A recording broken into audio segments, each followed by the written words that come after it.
तो जय हिंद बच्चों, लेकर आ चुका हूँ मैं आप लोगों के लिए class 10th mathematics arts school ICSE board से आपके पास चैप्टर सिमिलैरिटी ऑफ ट्रायंगल्स का नेक्स्ट वीडियो। हम सॉल्व एग्जांपल्स कर रहे थे और अभी हम इस वीडियो में सिर्फ और सिर्फ 2 एग्जांपल को डिस्कस करने वाले हैं।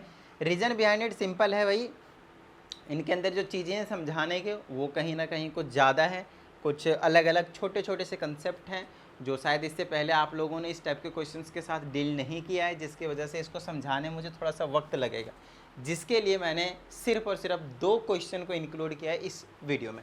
तो चलिए फटाफट, सबसे पहले आपके पास ऑफकोर्स 9 तक हमने डिस्कस कर लिए थे सॉल्व एग्जाम्पल्स, और अब बारी है क्वेश्चन नंबर 10 की, बोले तो एग्जाम्पल नंबर 10 की। और चलिए देखते क्या कहा जा रहा है इस एग्जाम्पल में, राइट। तो सबसे पहले कहा जाता है इन ट्राइंगल ABC। तो सबसे पहले अपना जो टारगेट रहेगा वो ABC एक ट्राइंगल बना लेने का है ना। तो चलिए फटाफट हम क्या करते हैं, एक ट्राइंगल को चूज कर लेते हैं कुछ इस तरीके से, और इसको हम नामकरण कर देते हैं, है ना। इसकी हमने नेमिंग कर देना भाई ABC। तो चलिए इसकी नेमिंग कर देते हैं, यहाँ पे A, यहाँ पे B और यहाँ पे C। ठीक है, इतनी बात। क्या दिख रहे हैं आप लोगों को? थोड़ा सा लग रहा है विजिबिलिटी कम है इस वाले कलर में, तो ABC को उड़ा देते हैं, है ना। और इसके जगह पे कलर चूज कर लेते हैं जो इसमें विजिबल हो। चलो वाइट भी दिख ही जा सकता है शायद, यहाँ पे तो मुझे प्रॉपर तरीके से दिख रहा है, बस मैं चाहता हूँ कि आप लोगों को भी विजिबल हो तो ज़्यादा सही रहेगा। हाँ दिख रहा है, ठीक है, चलेगा वाइट वाला भी। तो ABC की बात कर रहे हैं, मैंने बैकग्राउंड चेंज कर दिया इसीलिए शायद ऐसा हो रहा है। हाँ, तो इसमें कहा जाता है AP रेशियो PB कितना आपके पास 2:3। अच्छा, अब यहाँ पे P कहाँ पे है वो अभी हमें नहीं पता, तो उसके लिए हमें क्वेश्चन को और आगे रीडिंग लेने की जरूरत पड़ेगी। PO is parallel to BC। अब आया ना मजा, ये रहा हमारा BC, मतलब PO 100% इधर, P इधर होगा, O इधर होगा। तो हमें एक PO लाइन बनानी है कुछ इस तरीके से, है ना।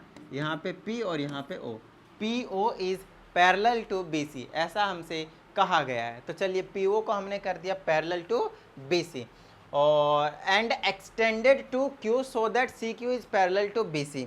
और इसी लाइन को आगे तक एक्सटेंड किया जा रहा है, मैं आपको दिखाता हूँ।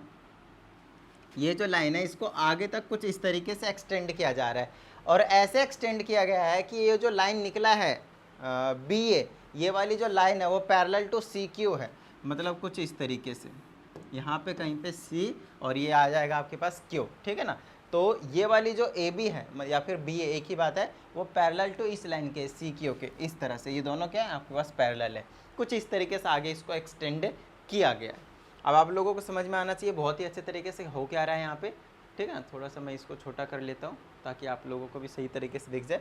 चलिए, हमें फिगर गिवन नहीं था इसीलिए हमें फिगर बनाने की ज़रूरत पड़ी, और बिना फिगर के आप क्वेश्चंस को नहीं करेंगे, इस बात का ध्यान रखना है। ओके, यहाँ पे O है, ध्यान रखिएगा, ये वाला जो है ना पूरा O है, ठीक है। चलिए अब इसमें कहा जाता है find area of triangle APO। तो APO आपको दिख रहा है, APO ये उस वाले ट्रायंगल की बात कही जा रही है। दूसरा है ABC, ABC मतलब ये पूरे बड़े वाले ट्रायंगल, रेड वाले ट्रायंगल की बात कही जा रही है। तो आपको एक चीज़ बहुत अच्छे से पता है, अगर मुझे किसी भी 2 ट्रायंगल का एरिया का रेशियो चाहिए तो सबसे पहले उन दोनों ट्रायंगल को सिमिलर होना पड़ेगा, और सिमिलर होने के बाद उनके हम साइड्स के रेशियो का स्क्वायर कर देंगे तो उसके जो एरिया ऑफ ट्रायंगल होगा वो आ जाएगा। स्टार्टिंग से हम आपको बताते हुए आ रहे हैं इस चीज़ को।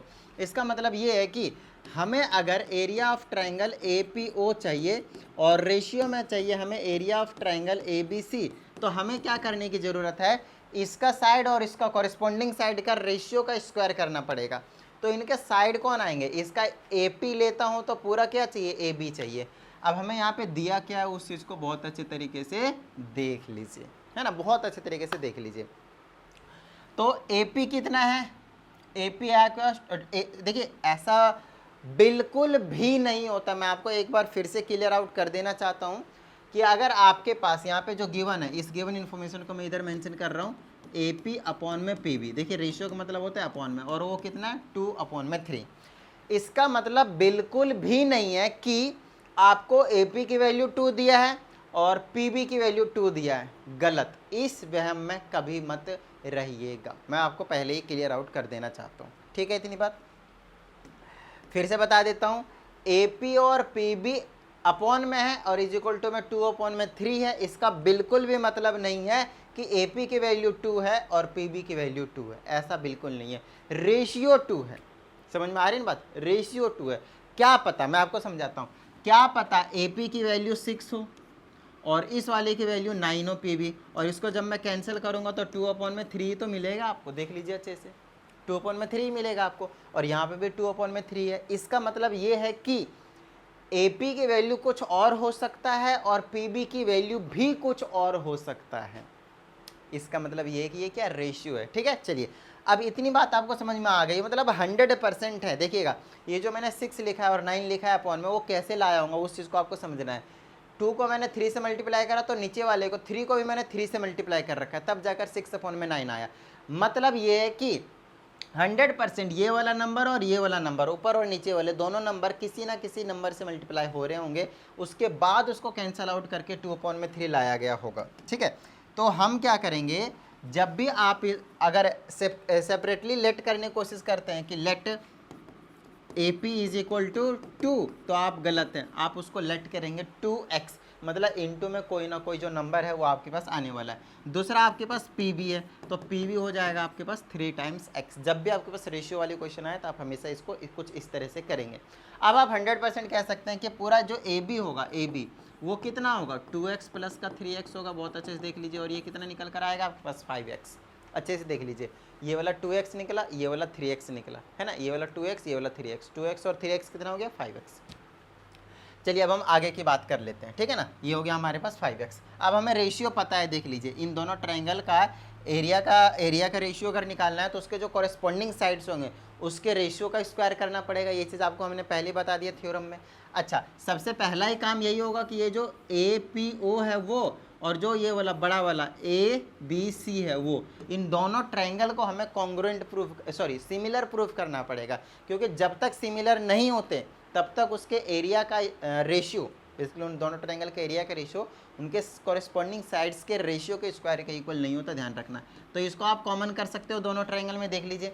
अगर नहीं आपको समझ में आता ना, आप इन दोनों ट्रायंगल को अलग अलग बनाएं, यहाँ पे A, यहाँ पे P, यहाँ पे O, और बड़ा वाला आपके पास क्या है, A है, B है और यहाँ पे C है। तो दोनों में एंगल A को क्या बोलेंगे आप, कॉमन बोलेंगे। ऐसे लिखना पड़ेगा आपको, angle A is equal to angle A common, ठीक है। दूसरा आप लिख दीजिए ये वाला angle is equal to this angle, तो APO is equal to ABO, किस रीजन से, कॉरेस्पॉन्डिंग एंगल्स, है ना, ये वाला एंगल और ये वाला angle corresponding angle, and corresponding angles are equal to each other by basically how, तो उसमें आप कह सकते हो PO is parallel to BC, आपको ऑलरेडी गिवन है PO is parallel to BC। जब पैरेलल होते हैं तो ये एंगल कॉरेस्पॉन्डिंग होते हैं। आप इसको और इसके इक्वल भी बोल सकते हैं, अदरवाइज डबल A तो हो गया, दो एंगल कॉमन इक्वल है ना दोनों ट्रायंगल में, तो उसको आप सिमिलर बोल सकते हैं बाय डबल A क्राइटेरिया। तो डबल A से दोनों क्या होंगे आपके पास, सिमिलर। अब इनके जो एरिया का रेशियो होगा कॉरेस्पॉन्डिंग साइड, तो ये वाला इसके, तो AP अपॉन में AB के रेशियो के स्क्वायर के इक्वल होगा। और हमने यही वाले दो साइड यहाँ पे ऑलरेडी निकाल दिए आपके सामने, AP और AB हमने ऑलरेडी आपके लिए निकाल दिया, यस, है ना। कैसे निकाला आपको बता दिया। चलिए तो यहाँ से area of triangle APO upon में area of triangle ABC will be equal to, AP की जगह क्या रखेंगे हम, 2x। आपको घबराना नहीं कि x कहाँ जाएगा, रेशियो निकलेंगे हमेशा, वैसे भी कैंसिल आउट ही हो जाएंगे, और डिवाइडेड में AB की जगह 5x, और इसका क्या कर देंगे हम, स्क्वायर कर देंगे, गॉट इट। चलिए यहाँ से आ जाएगा area of triangle APO divided by में area of triangle ABC is equal to, जब स्क्वायर करेंगे तो आ जाएगा मेरे पास 4x की स्क्वायर डिवाइडेड बाय में, यहाँ पे स्क्वायर करेंगे तो आ जाएगा 25x की स्क्वायर, जिसकी वजह से ये कैंसिल आउट हो जाएंगे, और आपको जो रेशियो निकल कर आने वाला है वो निकल गया ना, 4/25, मतलब 4:25। चलो भाई, फर्स्ट पार्ट जो था आपके पास वो सॉल्व हो चुका है। बताइए किसी भी तरह की कोई प्रॉब्लम, बिल्कुल नॉर्मल है, डन है। चलिए आगे की बात करते हैं सेकंड पार्ट की। सेकंड पार्ट में क्या बोला गया है, सेकंड पार्ट में अब की बार बोला है APO अपॉन में CQO, तो APO तो यही वाला रहेगा, दूसरा क्या आपके पास CQO। तो देख लीजिए अच्छे से इनके कॉरेस्पॉन्डिंग साइड क्या, सबसे पहले तो इनको क्या करना पड़ेगा, हमें सिमिलर प्रूफ करना पड़ेगा, ताकि इनके एरिया का रेशियो निकालने के लिए इनके कॉरेस्पॉन्डिंग साइड्स का रेशियो का स्क्वायर कर दूँ मैं, और कुछ नहीं, सिर्फ इस चीज़ के लिए। तो इस वाले ट्रायंगल को और इस वाले ट्रायंगल को हम सिमिलर प्रूफ करेंगे, तो ये वाला एंगल ये एंगल इक्वल होंगे, बोलो by which region, yes, vertically opposite angle, है ना। इस ट्रायंगल को, ये जो दोनों ट्रायंगल है, इन दोनों ट्रायंगल को सिमिलर प्रूफ करने के लिए हम बोल देंगे this angle is equal to this angle, angle A O P is equal to angle C O Q, या फिर ओ क्यू ओ सी बोल दीजिए, एंगल के लिए चल जाएगा। तो इन दोनों एंगल को मैं रीजन दे देंगे वर्टिकली अपोजिट एंगल। और कुछ ढूंढ लीजिए, और कुछ इक्वल है क्या, देख लीजिए, अच्छे से देख लीजिए। कुछ दिखा, नहीं दिखा, चलिए मैं आपको दिखाता हूँ। ये वाला लाइन देखिए और ये वाला लाइन देखिए। क्या आपको बोला गया है कि बी ए और सी क्यू पैरेलल है? यस, बोला गया है। एक्सटेंड करने के बाद क्या बोल दिया गया है? C Q is parallel to B A. तो 100% कह सकता हूँ ये लाइन ऐसे पैरेलल है, और ये किसका काम कर रहा है? ट्रांसवर्सल का काम कर रहा है। अच्छा, ट्रांसवर्सल का काम क्या होता है? इस वाले एंगल को और इस वाले एंगल को इक्वल कर देना, ऑल्टरनेट इंटीरियर एंगल। बोलिए हाँ या नहीं? ऑल्टरनेट एंगल्स के, है ना, रीजन से। तो ये वाला एंगल इस एंगल के इक्वल हो गया, ऑल्टरनेट इंटीरियर एंगल। नेमिंग आती है ना, पी ए ओ बोल दीजिए इस एंगल को, इस एंगल को बोल दीजिए क्यू सी ओ या फिर ओ सी क्यू, कोई दिक्कत वाली बात नहीं, ठीक है। चलिए, this angle is equal to this angle. चलिए बाय डबल ए मैं कह सकता हूँ फिर से, this angle is similar to this angle. आपको बता देना सिमिलर है, और क्योंकि सिमिलर है, यस, अब क्योंकि सिमिलर है तो अब हम अपना काम शुरू करेंगे। अब हम अपना काम शुरू करेंगे कि ट्रायंगल ए पी ओ, देख लीजिए अच्छे से यहाँ पे, ट्रायंगल ए पी ओ का एरिया डिवाइडेड बाय में ट्रायंगल कौन सा है? C Q O. इन्होंने खुद बोला ना सी क्यू ओ, सी क्यू ओ। इन दोनों का एरिया का रेशियो किसके इक्वल होगा? इनके कॉरेस्पॉन्डिंग साइड्स के रेशियो के स्क्वायर के इक्वल। तो इनके कॉरेस्पॉन्डिंग साइड कौन से बनेगा वो ध्यान रखेगा। अगर यहाँ पे ए क्यू है तो यहाँ पे सी क्यू है, तो ए पी और सी क्यू उनका कॉरेस्पॉन्डिंग बनेंगे, ध्यान रखेगा। नेमिंग हमेशा ऐसे ही होता है, और उसके स्क्वायर कर दूँ तो आपको क्या चाहिए? एक तो ए पी कितना है और एक सी क्यू कितना है। तो आपको पता है ए पी हमने 2x निकाल रखा है, देख लीजिए यहाँ पे ए पी कितना है? 2q है। अच्छा, सी क्यू कितना है? सी क्यू दिख रहा है क्या? ये रहा आपके पास सी क्यू। हाँ, आपको सी क्यू भी दिखेगा, बताइए कैसे दिखेगा? अब यहाँ पे ना आपको दिमाग लगाना पड़ेगा। सी क्यू को तो यहाँ पे आपके पास कुछ गिवन ही नहीं है, तो आपको यहाँ पे दिमाग लगाना पड़ेगा कि ये जो सी क्यू है, क्या हमें डायरेक्टली इसकी वैल्यू मिल रही है? तो आपको डायरेक्टली नहीं मिल रही है, तो इनडायरेक्टली कैसे निकालें हम इसकी वैल्यू? आइए इनडायरेक्टली निकालना सिखाता हूँ। ये वाला जो चीज़ है, डायरेक्टली इसकी तो वैल्यू पता नहीं है, तो आप कोशिश कीजिए कि ये जो चीज़ है क्या किसी और साइड के इक्वल है? ये अच्छे से देखिए, क्या किसी और साइड के इक्वल है ये? अब यहाँ पे आपको एक चीज़ दिमाग लगाना पड़ेगा, और मैं आपको याद दिलाता हूँ कि अगर आपके पास दो पैरेलल लाइन है, ठीक है ना, और दो पैरेलल लाइन इनको इंटरसेक्ट करते हैं कुछ इस तरीके से, तो बीच में आपको ये वाला क्वाड्रिलेटरल दिख रहा है, बीच में देखा ना क्वाड्रिलेटरल? ये जो क्वाड्रिलेटरल होता है इसको हम पैरेललोग्राम के नाम से जानते हैं, और पैरेललोग्राम की डेफिनेशन होती है ऑपोजिट साइड्स आर पैरेलल, बस और कुछ नहीं। अगर ऑपोजिट साइड्स पैरेलल है ना तो पैरेललोग्राम बन जाता है। इक्वल कहने की जरूरत नहीं, बाद में अपने आप वो 100% इक्वल होते ही होते हैं। अगर ये दोनों लाइन पैरेलल है और ये वाले दोनों लाइन भी पैरेलल है तो 100% एक पैरेललोग्राम है। अच्छा, जो पैरेललोग्राम होते हैं उसके जो ऑपोजिट साइड्स होते हैं वो इक्वल होते हैं। बोलिए हाँ या नहीं? Yes sir. चलिए, आपका काम समझ में आया क्या करना था? ये वाली साइड और ये वाली साइड, ये दोनों क्या है आपके पास? इक्वल है। वाई? बिकॉज ये भी पैरेलल है इसके और ये भी पैरेलल है इसके, ऑलरेडी गिवन। समझ में आई इतनी बात? तो जितना सी क्यू होगा उतना ही आपके पास पी बी होगा, और हमने पी बी ये रहा आपके पास दिया हुआ है। तो 2/3 का स्क्वायर आ जाएगा, तो ये आ जाएगा 4x की स्क्वायर डिवाइडेड बाय में 9x की स्क्वायर। इससे ये कैंसिल हुआ, और ये 4:9 आपके पास इसका जो रिजल्ट है वो आपके सामने तैयार है, 4:9। बताइए किसी भी तरह की कोई प्रॉब्लम?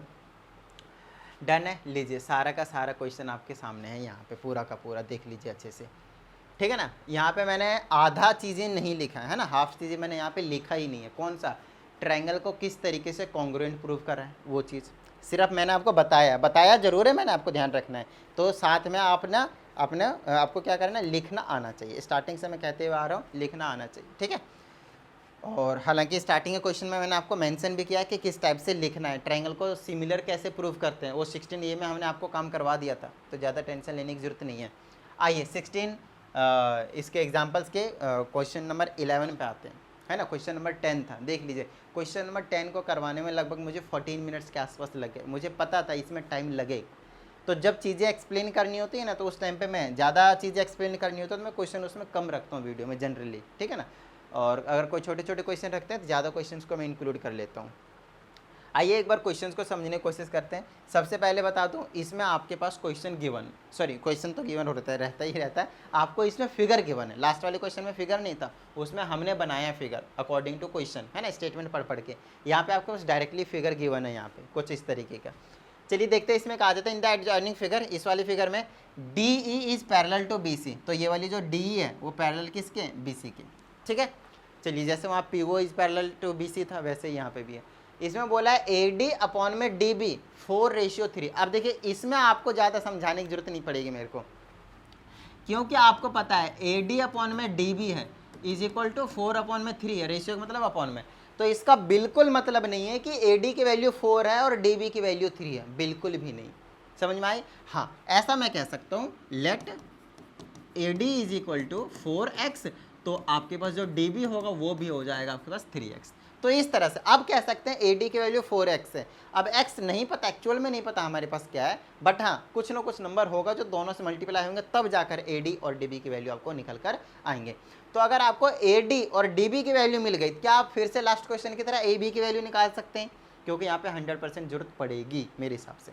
तो यहाँ पे मैं ए बी की वैल्यू कैसे निकलेगी, देख लीजिए, दिस प्लस दिस, तो ये कितना है आपके पास 4x, ये कितना है आपके पास 7x, तो ए बी की वैल्यू कितनी निकल कर आ गई 7x।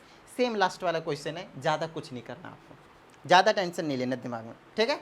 चलिए अब इसमें देखते हैं क्या कहा जाता है। So that triangle A D is similar to triangle A B सी।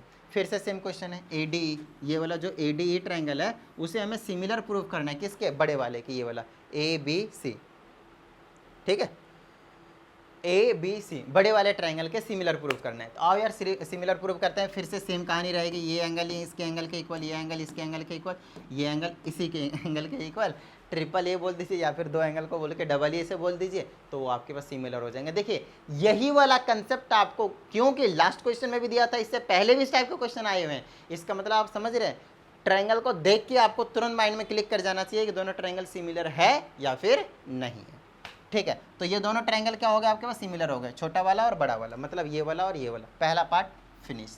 क्या आप लिख सकते हैं इसको, हंसते खेलते लिख सकते हैं, सर ये तो छोटी चीज़ हो गई हमारे लिए, है ना, 16 में ही करवा दिया था ये सारी चीज़ें। आइए अब हम फाइंड आउट करते हैं A D upon A B. आइए हाई हाई, देखिए A D upon A B हमने आपको वैल्यू बता दिया, मान लीजिए 10 है, ये 40 है, तो अपॉन में रख देंगे, काट देंगे, खत्म बात। तो ए डी अपॉन में A B, A D upon में ए बी, बच्चों वाली चीज़ है। ए डी की जगह कितना 4x, इसके जगह 7, चलिए 4 अपॉन में 7 मतलब 4:7 हो गया फर्स्ट का आंसर, स्विंग ये रहा आंसर। दूसरा डी अपॉन में बी सी, किधर है डी, डी ये रहा, बी सी ये रहा। हाँ, अब ये डी और बी सी का क्या चक्कर है, आइए मैं आपको समझाता हूँ। बड़ी छोटी सी चीज़ दी हुई है, देखिए एक चीज़ बता देता हूँ मैं आपको। जब दो ट्राइंगल सिमिलर होते हैं तो उनके जो कॉरेस्पॉन्डिंग साइड्स होते हैं, क्या उसके रेशियो इक्वल होते हैं या नहीं होते, होते हैं सर। तो मैं क्या कह सकता हूँ, ए डी अपॉन में ये पूरा A B will be equal to D upon में बी सी, डी अपॉन में B C is equal to तीसरा ए अपॉन में ए सी, ए अपॉन में ए सी। बोलिए हाँ या नहीं। तो ये जो चीज़ आया ना, मैं फर्स्ट पार्ट से बोल सकता हूँ, why, because this two triangles are similar to each other, क्योंकि ये दो ट्राइंगल सिमिलर हैं। बस इसी रीजन से मैं हंसते खेलते इस चीज़ को कह सकता हूँ कि 100% उनके कॉरेस्पॉन्डिंग साइड्स के जो रेशियो होंगे वो इक्वल होंगे। चलिए इक्वल हो गए, क्या आपने ए डी अपॉन में ए बी नहीं निकाला 4/7, तो डी अपॉन में बी सी की वैल्यु कितनी आएगी, उसकी भी तो 4/7 आएगी। क्या ए अपॉन में ए सी की वैल्यू अलग आएगी, नहीं, उसकी वैल्यू वही आएगी। तो इन तीनों के जो रेशियो आएंगे वो क्या रहेंगे आपके पास 4/7, और यू कैन से 4:7। बताइए किसी तरह की कोई प्रॉब्लम यहाँ तक? यहाँ तक तो आपके साथ हम स्मूथली चले, लेकिन अगले वाले में एक ट्विस्ट है जिसमें फिर से मुझे थोड़ी सी चीज़ें एक्सप्लेन करने की ज़रूरत पड़ेगी। आइए करते हैं उसको, ज़्यादा टेंशन नहीं लेना, ठीक है, ज़्यादा टेंशन नहीं लेना। ये मिनिमम हो गया क्या, इससे छोटा नहीं हो सकता? नहीं, हो तो रहा है ना, फिर आपको दिखेगा भी नहीं, थोड़ा सा हम बड़ा कर लेते। अरे हो जा भाई, आओ आओ आओ, ठीक है, अयो इतना रख लेते हैं, ठीक है। अब हमें क्या निकालना है, तीसरे वाले को देखते हैं। अब हमें प्रूव करना है कि इस ट्रायंगल का और इस वाले ट्रायंगल का जो रेशियो होगा, एरिया का रेशियो, वो आपके पास 4:11 आएगा। हमें नहीं पता कैसे आएगा, तो इस वाले पार्ट को तो मैं चाहता हूँ कि आपके सामने बहुत अच्छे तरीके से बेसिकली क्लियर कराया जाए आपको, ताकि कोई प्रॉब्लम ना हो। तो इनको मैं मिटाता हूँ और अच्छे से आप लोगों को समझाने की कोशिश करता हूँ, ठीक है ना। तो यहाँ पे नामकरण फिर वापस कर देता हूँ सही तरीके से, नाम नाम नाम नाम जैसा था वैसा कर देता हूँ। यहाँ पे ए था, यहाँ पे बी था, यहाँ पे सी था, और क्या क्या था, डी ई, यहाँ पे डी था, यहाँ पे ई था, यहाँ पे एफ था, और यहाँ पे इस जगह पे एच था, और ये वाला आपके पास 90 डिग्री था, ठीक है। अब इसमें हमें अच्छे से देखना, आपको बहुत अच्छे तरीके से समझना है कि हमसे जो एरिया का रेशियो पूछा है वो डी ई एफ है। तो डी ई एफ दिखा, ये वाला ट्रायंगल दिखा आपको, कौन कौन कौन सा, ये वाला जो छोटा सा ट्रायंगल है ना, इसको देखिए आप बहुत अच्छे तरीके से देखिए, क्या आपको दिख रहा है, विजिबल है ये, हाँ दिख रहा है, बहुत अच्छी बात है। चलिए, तो एक तो ये वाला छोटा वाला ट्रायंगल की बात कर रहा हूँ, दूसरा डी ई सी, ये वाला पूरा बड़ा वाला, मैं ऐसे मार्क कर देता हूँ, ये वाला, क्या आपको ये दोनों ट्रायंगल दिख रहे हैं, एक जो एरो वाला, ये जो छोटा वाला वो, और एक जो बड़ा वाला है ना, बॉर्डर कर दिया मैंने ब्लैक कलर से उस वाले को, ये दोनों ट्रायंगल का हमें एरिया का रेशियो निकालना है। इन दोनों ट्रायंगल के एरिया का रेशियो निकालना है हमें, अच्छे से देखिए, इन दोनों ट्रायंगल का एरिया का रेशियो निकालना है हमें। यहाँ पे इन दोनों ट्रायंगल को देखिए और इन दोनों ट्रायंगल को यहाँ नोटिस कीजिए। पहला वाला जो ट्रायंगल है वो ये जो छोटा वाला ट्रायंगल, ये वाला एरो वाला वो है, और दूसरा वाला ट्रायंगल है ये जो बड़ा वाला, जो बॉर्डर लाइन ब्लैक कर दिया उस वाले ट्रायंगल की बात कर रहा है। इन दोनों ट्रायंगल के एरिया का रेशियो आपको बताने की कितना आएगा। अब एक बात बताइए आप मुझे, जब तक ये दोनों ट्रायंगल सिमिलर होंगे नहीं, यस, जब तक ये दोनों ट्रायंगल सिमिलर होंगे नहीं तब तक आप इनके एरिया का रेशियो निकाल नहीं पाएंगे, क्योंकि अभी तक का जो लॉजिक बताया है आपको, फिर से सुन लीजिए, अभी तक की जो चीज़ें आपको बताई गई है वो सिर्फ एक ही तरीका बताया गया निकालने का, कि अगर दो ट्रायंगल का एरिया का रेशियो चाहिए तो उसको सिमिलर होना पड़ेगा, और उसके बाद उनके साइड्स का रेशियो अपॉन में रखेंगे साइड्स को, और उसका स्क्वायर कर देंगे तो हमें आंसर मिल जाएगा। बट प्रॉब्लम यहाँ पे ये है कि आप इन दोनों ट्रायंगल को सिमिलर यहाँ पे अभी कर ही नहीं सकते। इन दोनों ट्रायंगल को आप यहाँ पे सिमिलर प्रूव कर ही नहीं सकते, और अगर आप इन दोनों ट्रायंगल को सिमिलर नहीं प्रूव कर सकते तो अब बात आती है कि हम कैसे प्रूव करेंगे, है ना, कैसे प्रूव करेंगे। तो आओ यार प्रूव करके बताते हैं हम आपको कि कैसे प्रूव करेंगे, ठीक है। हाँ, तो यहाँ पे आपके पास एफ था और यहाँ पे आपके पास एच था। चलिए थोड़ा सा इसको छोटा करते हैं और आपको मैं प्रूव करके समझाने की कोशिश करता हूँ। देखिए, अब ऐसा नहीं है कि सिर्फ और सिर्फ सिमिलर करने के बाद ही उसके एरिया का रेशियो अपॉन में रखा जा सकता है। हमारे पास यहाँ पे एक और चीज़ दे रखा है कंस्ट्रक्शन में, देखिए ई एच, और ये जो ई एच है वो यहाँ पे ना 90 डिग्री का एंगल बना रहा है, बोलिए हाँ या नहीं, अच्छे से देख लीजिए। यहाँ पे 90 डिग्री आपके सामने फिगर में ऑलरेडी गिवन है, तो ज़्यादा टेंशन लेने की ज़रूरत है नहीं हमें। तो हमें क्या करना है, जिन दो ट्रायंगल का एरिया का रेशियो हमें निकालना है उनका मैं एरिया ही निकाल दूँ, सीधा एरिया निकाल लूँ दूसरे मेथड से, ज़रूरी थोड़ी सिमिलर करूँगा, साइड्स का रेशियो करूँगा तभी आंसर मिलेगा अपने को। मैं एरिया निकाल देता हूँ, तो एरिया ऑफ ट्रायंगल ऊपर वाले का डी ई सी, डी ई एफ है, सॉरी ऊपर क्या आपके पास डी ई एफ है, डिवाइडेड बाय में एरिया ऑफ ट्रायंगल कौन सा है, डी ई सी है।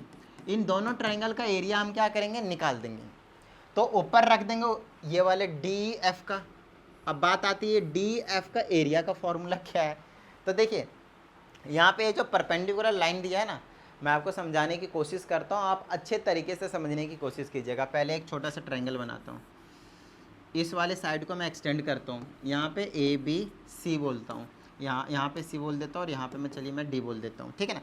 एक बात बताइए, अगर मैं ऐसा करता हूँ, एक लाइन ऐसे यहाँ पे परपेंडिकुलर बनाता हूँ जिसको मैंने बोल दिया ई एफ, मैंने आपसे बोला कि जो ई एफ है वो परपेंडिकुलर है सी डी पे, अच्छे से बताइएगा समझ के, जो ई एफ है वो परपेंडिकुलर है किस पे, सी डी पे।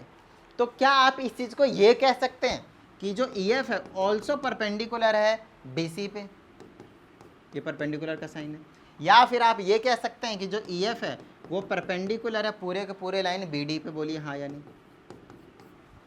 ये तीनों चीज़ आप कह सकते हैं, 100% कह सकते हैं, क्योंकि अगर कोई लाइन किसी एक पॉइंट पे परपेंडिकुलर है तो जिस लाइन पे परपेंडिकुलर है, जिस पॉइंट पे परपेंडिकुलर है, उस पॉइंट को मैं आके कितना भी एक्सटेंड करके जाऊं, वो लाइन हमेशा उस लाइन पे, उस पॉइंट को जो आप इंडिकेट करते जा रहे हैं, आगे एक्सटेंड करते जा रहे हैं, उस लाइन पे हमेशा परपेंडिकुलर होगा, चाहे आप कैसे भी कर लें। बस इसी कंसेप्ट का यूज़ हम करके यहाँ पे जो है वो आपको सॉल्व करके बताने वाले हैं।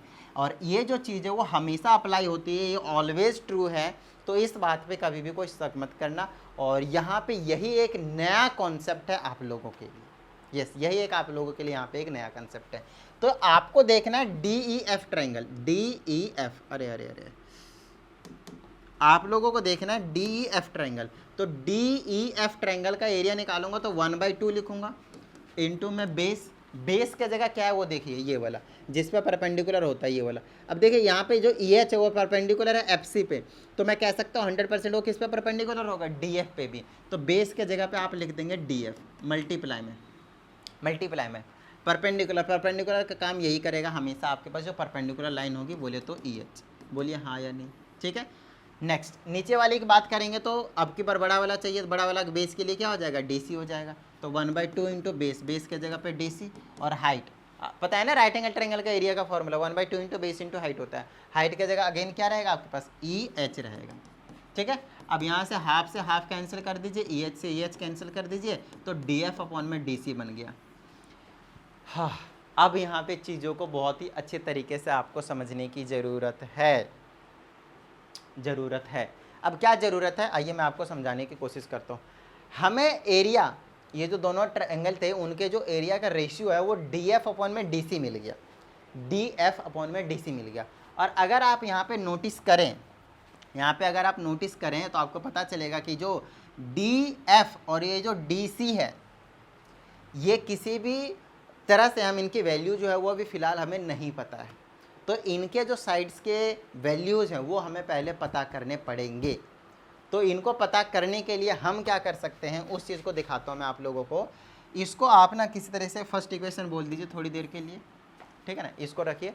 मैं बेसिकली क्या करूँगा, DF अपॉन में DC चाहिए ना मुझे, तो मैं प्रूफ करूँगा कि जो DF अपॉन में DC है ना उसकी वैल्यू किसी ऐसे ट्रायंगल के कोरिस्पोंडिंग साइड्स के आ जाए जिसके रेशियो हमें पता है। जैसे हमें DE का पता है, DE ये देखिए DE अपॉन में BC, तो DE अपॉन में BC को ही मैं टारगेट कर रहा हूँ बेसिकली, अभी ध्यान से देखिएगा, इसलिए कर रहा हूँ क्योंकि इस वाले ट्रायंगल में आ रहा है और इस वाले ट्रायंगल में यहाँ पे आपके पास BC जो है वो कहीं ना कहीं सपोर्ट दे रहा है। तो मेन चीज़ है DE, और DE देखा तो DE हमेशा कोरिस्पोंडिंग रहेगा BC के according to this triangle and this larger one. तो मैं क्या करूँगा, अब की बार आप ना प्रूव कर दीजिए, अभी समझ में आ जाएगा, आप टेंशन मत लीजिए, अभी समझ में आ जाएगा।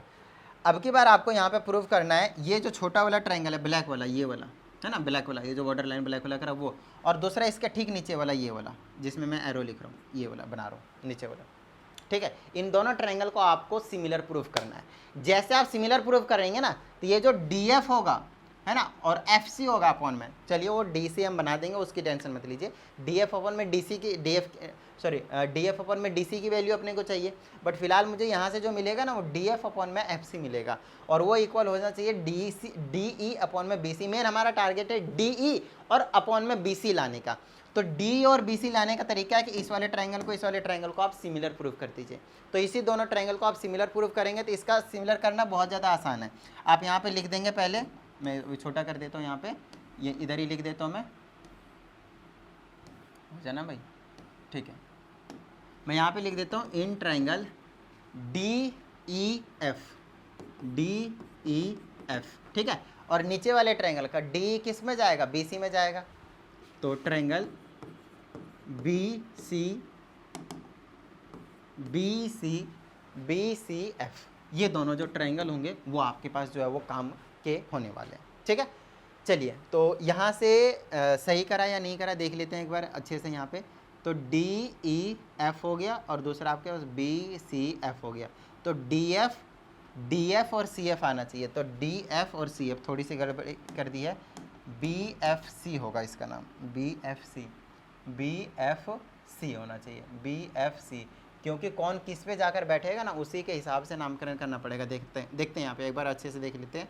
इसको अगर मैं घुमा के ऐसे रखता हूँ, अच्छे से देखिए ऐसे रखता हूँ, इस वाले जो ब्लैक वाला ट्रायंगल है इसको आप घुमाइए ऐसे करके यूं सिंग, तो DF किस में जाएगा, FC में, और जो EF आएगा वो इसमें बैठेगा, और जो DE बैठेगा वो इसमें बैठेगा। मैं अलग से बना देता हूँ इन दोनों ट्रायंगल को, यहाँ पे छोटा सा ट्रायंगल बना देता हूँ। अभी इसकी नेमिंग जो अभी हम कर लेंगे, ज़्यादा टेंशन मत लीजिए।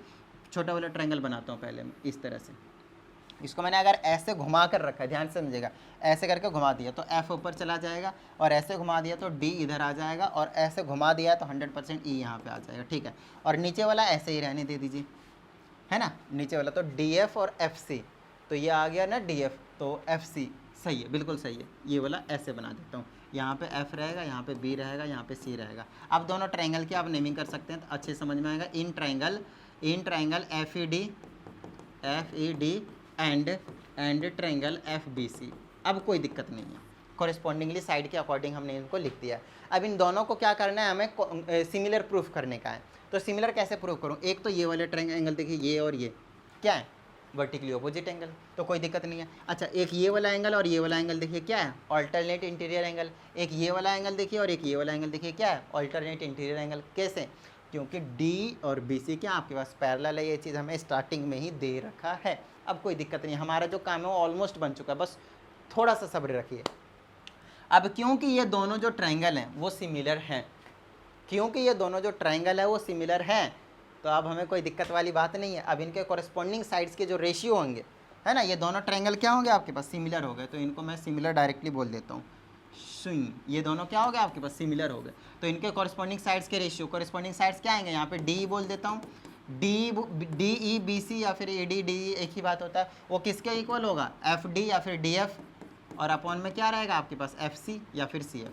ये वाली यहाँ पे कहानी आपके सामने निकल कर आएगी, या आप यहाँ CF लिख दीजिए या फिर FC लिख दीजिए, एक ही बात, ठीक है ना। मेन चीज़ है मैंने क्या करा हुआ है, इसको अपॉन में दिस रखा है और इसको अपॉन में दिस रखा है, क्योंकि कॉरेस्पॉन्डिंग साइड से हम अभी FE और FB में नहीं खेल रहे हैं, उनकी ज़रूरत नहीं है। आप उस चीज़ को भी यहाँ पे इक्वल टू में लिख सकते हैं, नो डाउट। हमने ऐसा इसलिए किया क्योंकि मुझे वैल्यू मालूम है, देखिए अच्छे से वैल्यू किसकी मालूम है, D अपॉन में BC की मालूम है। तो ये यहाँ पे D अपॉन में BC है ना, कितना निकला था 4, ये सेम आया था 4/7, तो इसके जगह मैं कर लूँगा यहाँ पे 4/7, इसके जगह मैं लिख लूँगा 4/7, और इज इक्वल टू क्या है, DF/CF। हाँ, देख लीजिए अच्छे से, बहुत ही अच्छे तरीके से देख लीजिए, DF/CF तक हम अभी तक जो है वो पहुँच पाए हैं। अब लास्ट का बस कुछ 1-आधे मिनट और लगेंगे। अब हमें एक्चुअल में जो वैल्यू चाहिए वो किसकी चाहिए, वो देख लीजिए, DF/DC की चाहिए, DF/DC की चाहिए। अच्छा, तो DF तो मैं ऐसे ही रखता हूँ, ये जो DC है ना उसको देखिए आप कैसे ब्रेक कर सकते हैं, जो DC है उसको आप कैसे ब्रेक कर सकते हैं, उसको आप ब्रेक कर सकते हैं DF/FC या फिर DF/CF। तो इसको मैं ऐसे लिख सकता हूँ, DF/CF, यहाँ पे मैं लिख देता हूँ DF प्लस में CF। क्या इतनी सी बात समझ में आ गया आप लोगों को, डन है, ठीक है। चलिए अब देख लीजिए यहाँ पे बहुत ही अच्छे तरीके से। अब DF देखिए, हमें DF और CF की वैल्यू चाहिए यहाँ पे, और किसी की नहीं चाहिए, तो यहाँ से हमें रेशियो पता है। अब तो बड़ी छोटी सी चीज़ बन गई। ओके, तो कैमरे की बैटरी शट डाउन हो गई, तो कोई टेंशन वाली बात नहीं है। मैंने आपसे बोला था कि अब यहीं पे खेल जाएंगे, तो चलिए खेल कर दिखाते हैं। देखिए आपको पता है DF और CF का जो रेशियो है वो 4/7 है। इसका मतलब 100% है कि जो DF की वैल्यू है वो 4 नहीं है और जो CF की वैल्यू है 4 नहीं है। बट ऐसा मैं जरूर कह सकता हूँ कि लेट कर सकता हूँ मैं, जो DF होगा वो 4x होगा और जो आपके पास CF होगा वो 7x होगा। समझ में आ रही थी ना बात। बस DF और CF की जगह आप ये वाली वैल्यू पुट कर दीजिए और आप मौज लीजिए।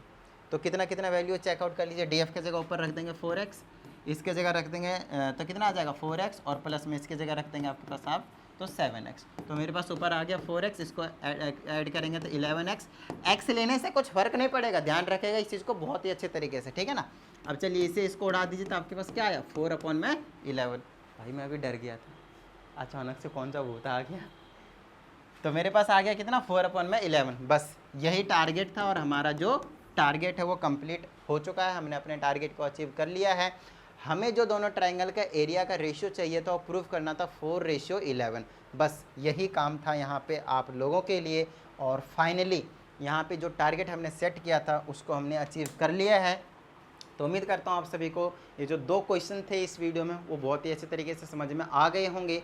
और अगर ऐसा है तो फटाफट वीडियो को लाइक कर दीजिए। साथ ही अगर आप इस चैनल पे एक नए स्टूडेंट है तो चैनल को सब्सक्राइब करके बेल आइकन को जरूर प्रेस कीजिएगा। चलिए मिलते हैं अगली वीडियो में, प्रैक्टिस करते रहिएगा। जय हिंद।